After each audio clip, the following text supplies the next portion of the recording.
In this edition of inCycle Explains, Bahrain Merida rider Matej Mohorič on the art of descending.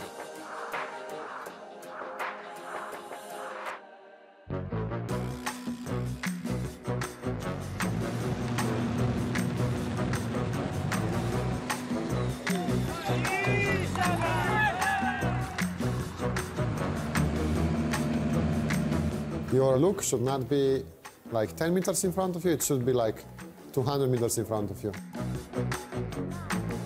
You mustn't try to figure the line through the next corner. You should be able to think about the corner that is coming after that as well. So basically to predict a little bit in advance, no? I think it's good to also to be able to look at the map prior to the stage and see if there's any tricky corners maybe, because you can see on the map if there is one corner that is really close, that maybe you think when you see it in live, when you do the stage, you think, oh, this is okay corner, I might not break, but if you know in advance that from the map that this one was like super close, you pay more attention and you break earlier, no?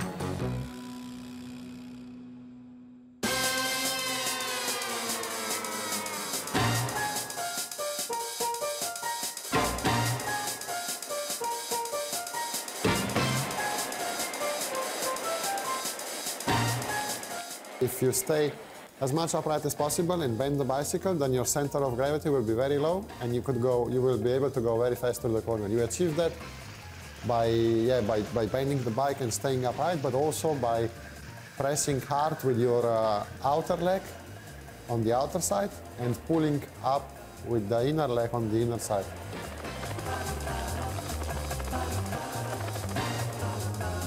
If a cyclist has a perfect technique, he will be able to descend very fast on a wet surface, almost not as fast as on the dry one, but quite close, you know. And if the cyclist is not as skilled, the difference will be far greater. He will descend quite fast on the dry road, but much slower on the wet road, because if you're insecure and if you don't feel super self-confident, then it's hard to descend fast on the wet roads.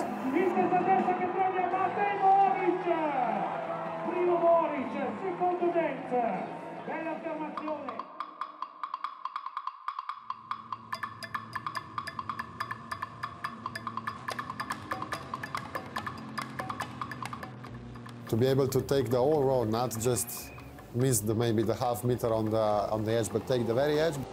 The more wide the road is, the more space you have now to play to bring the speed with you.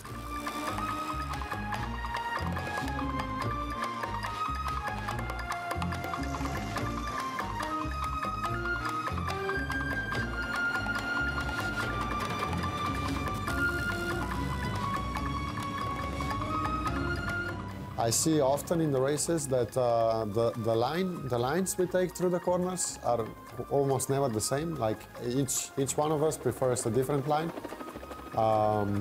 Obviously, some might be faster than the others, but almost never there is a guy that takes the fastest line through every corner.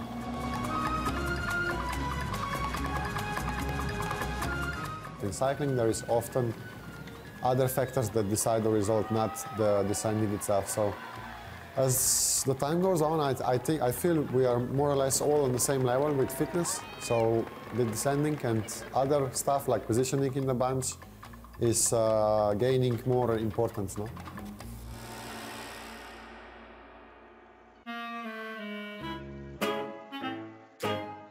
I think I've reached 120 an hour. I think it was maybe 124 or something. I was not scared at the time, but if I think about it now, I think it was not a very smart thing to do, because if something goes wrong, it's not the best probably to crash without protection at 125 an hour. Yeah.